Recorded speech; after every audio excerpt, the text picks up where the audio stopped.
Grotto. And if any of you have been wondering what a grotto is exactly, a grotto is just a shallow cave.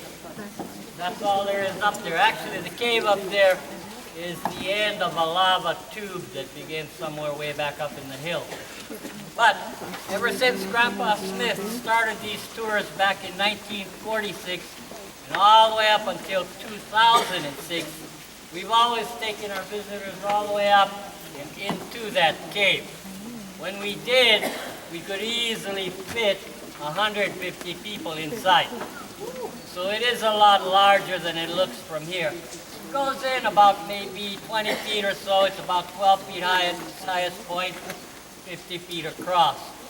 Now the reason we can't take you up there anymore is because in 2006 we had a series of rainstorms come through the island chain. They all came from the north, working their way down south.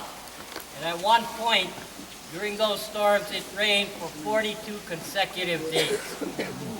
All that rain and water did a lot of damage here at the park. It caused land and rock slides that completely blocked off and damaged the path you just came up on.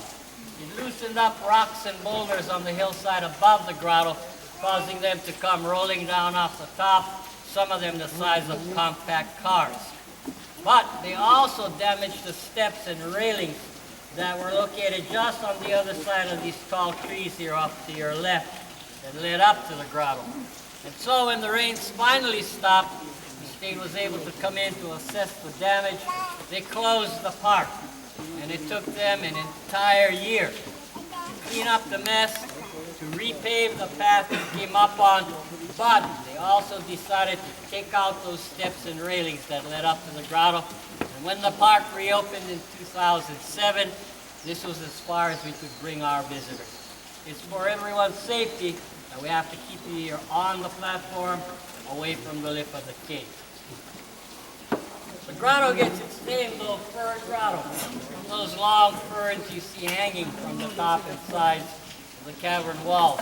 They're all growing out of the cracks in the rocks upside down. They are the Boston sword ferns. It does have a nickname, the sleeping fern, because during the day when the sun is out, they hang low like they are right now. They are sleeping. When nightfall comes, darkness falls, they stand straight up. Wow. Nah, just joking.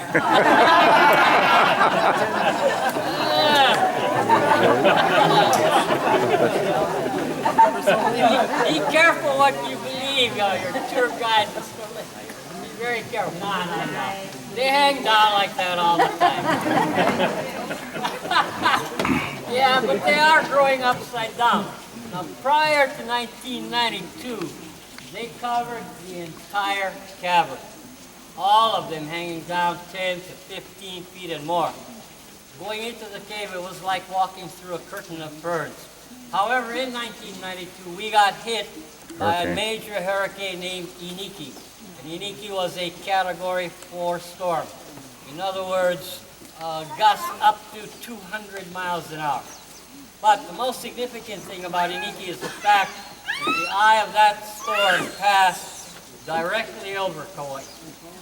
And we are not a very big island. So if you understand how hurricanes work, then you will realize with Iniki, we got the double whammy. We got the slam from the front side and the back side of that storm.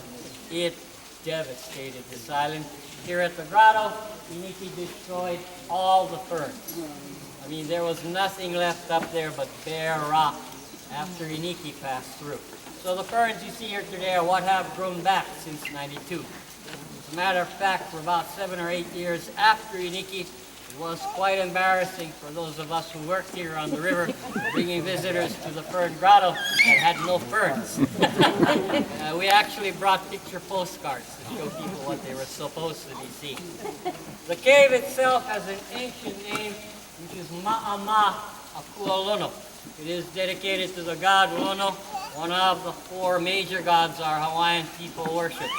The god of agriculture, harvest, and fertility. And so our Hawaiian ancestors of old who once lived in and farmed this river valley would, after each harvest, take a small portion of that harvest to bring up here and leave in the cave as an offering to Lono in hopes that he would provide a good harvest the next harvest season.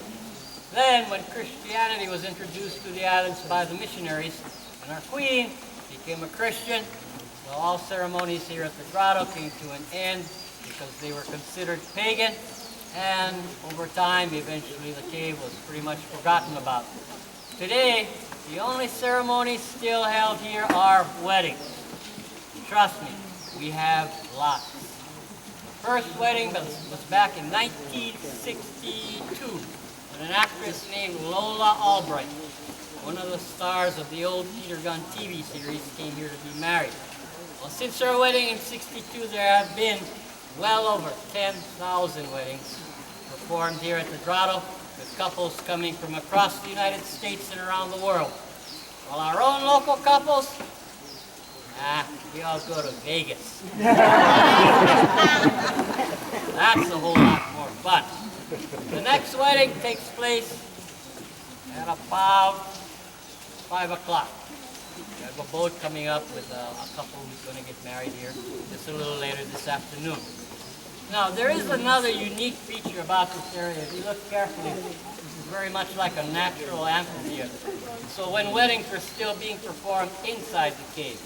When the ceremony was completed, our family of musicians would gather around that kukui nut tree up on the hill up to the left, the one with the white bark. They would sing the wedding song to the couple and their family members and friends standing in the cave. And without the use of a PA system or amplification of any kind, the sound of our voices and our instruments would be funneled right into that cave. So as you stood in the cave listening to the song, if you closed your eyes, you would have sworn we were standing right next to you in the cave. It was a unique and awesome effect. Fortunately, you're not going to get to experience that today, but our family of musicians, we're going to team up to do the Hawaiian wedding song for you. Ikalinea, it means I'm waiting for thee. We're going to do it the same way we do it for all the couples who come here to get married. We dedicate the song to all of you, but especially to anybody celebrating an anniversary. Any anniversary couple? We got lots. How many? 30 years here, 45, 25, 20, 30, 55. 50. Whoa, okay.